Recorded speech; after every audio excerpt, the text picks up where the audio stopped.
Hello student. आज हम आपको कल जो पढ़ाए हुए टॉपिक का था उसको हम कंटिन्यू करेंगे।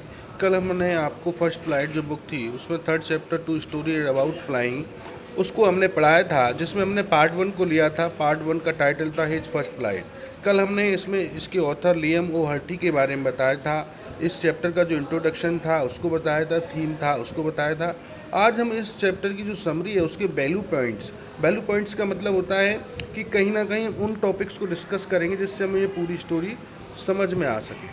तो आज हम देखेंगे इस चैप्टर में कि यहाँ पर सीगल एक जो वर्ड है उसके बारे में बात की गई थी, और सीगल बर्ड के बारे में जो बात की गई थी तो वो किस प्रकार अपनी पहली उड़ान उड़ती है, इसको आज हम समझेंगे।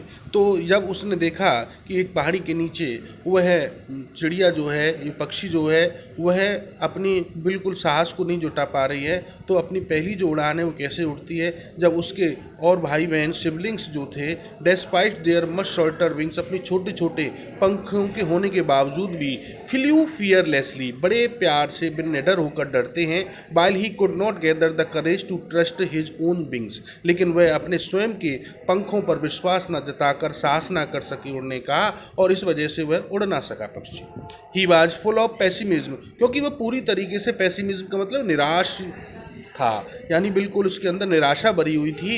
His parents and family members use to encourage him for his first flight, और उसके मम्मी पापा या उसके जो भी और भाई बहन थे वो उसको पूरी तरीके से साथ बधाने की कोशिश करते हैं कि आप पहली उड़ान उड़ सको, लेकिन उनका जो प्रयास था वो बार बार बेकार जा रहा था, क्योंकि वह पक्षी बिकम सैड, बहुत दुखी हो गया जब उसने देखा कि उसके माता पिता उसको उड़ने की कला जो है उसके बारे में सिखा रहे हैं, और उसके जो भाई बहन हैं वो उड़ चुके हैं।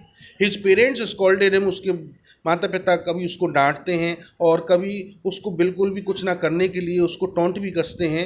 ये टोंट कसने का मतलब उसको कहीं ना कहीं चिढ़ाते हैं, और कभी कभी तो उसको कौवार्ड भी बोल देते हैं। कौवार्ड का मतलब कायर हो, तुम बिल्कुल भी उड़ना नहीं चाहते, इस तरीके से उनको संबोधित करते हैं, लेकिन वह फिर भी उड़ ना सका। They told him a lot of to at least try, उन्होंने उससे कम से कम कई बार कोशिश करने को कहा, उसको डराया भी, उसको अकेला भी छोड़ दिया और उसको भूखा भी रखा, लेकिन उसने बिल्कुल भी कोशिश नहीं की। द नेक्स्ट डे, अगले दिन he was left in isolation by his family, उस पक्षी के परिवार के द्वारा 24 घंटे के लिए उसको अकेला छोड़ दिया गया। उसको कुछ भी खाने को नहीं दिया, क्योंकि जब वो उड़ नहीं रहा था तो अपना स्वयं का भोजन भी नहीं बना पा रहा था। अपॉन फीलिंग हंग्री, और अधिक भूख होने के कारण उसने कहीं ना कहीं अपने परिवार के जो सदस्य थे उनकी तरफ ध्यान भी देने की कोशिश की, किसी ने ध्यान नहीं दिया। केवल ओनली हिज मदर, उसकी माँ, who was eating a tearing a fish, जो एक फिश को यानी मछली को पकड़कर नोच रही थी, और an attempt to eat it, उसको खाने की कोशिश की, और नोटिस्ड हर सन, उस माँ के बच्चों ने उसको देखा। The young seagull cried out of starvation, लेकिन वह पक्षी जो उड़ नहीं पा रहा था, उसने जब अपनी माँ को देखा कि भूख की वजह से वो चिल्लाया, और अपनी माँ की उम्मीद की कि वो शायद उसकी मदद करे, लेकिन उसकी माँ ने कोई मदद नहीं की। On seeing his mother came to him, लेकिन उसकी माँ उसकी तरफ आने की कोशिश करती हुई दिखाई देती है उस मछली के साथ। ही गॉट एक्साइटेड, लेकिन वह थोड़ा माँ उत्साहित होता है कि मेरी माँ मेरे लिए भोजन ला रही है। बट नो ऑन नोटिसिंग, लेकिन जब उसने ध्यान दिया कि उसकी माँ तो बीच में ही रुक गई, he got मैडन्ड out of hunger, और इस तरीके से वह पक्षी भूख से पागल हो गया, क्योंकि उसकी माँ भी उसकी मदद करने के लिए आगे नहीं बढ़ी। And took A dive at the fish, और उसने स्वयं ही उस पानी में वहाँ पर एक डुबकी लगाई। फॉरगेटिंग फॉर रिमेंबर, कुछ क्षण के लिए सब कुछ भूल गया वह पक्षी।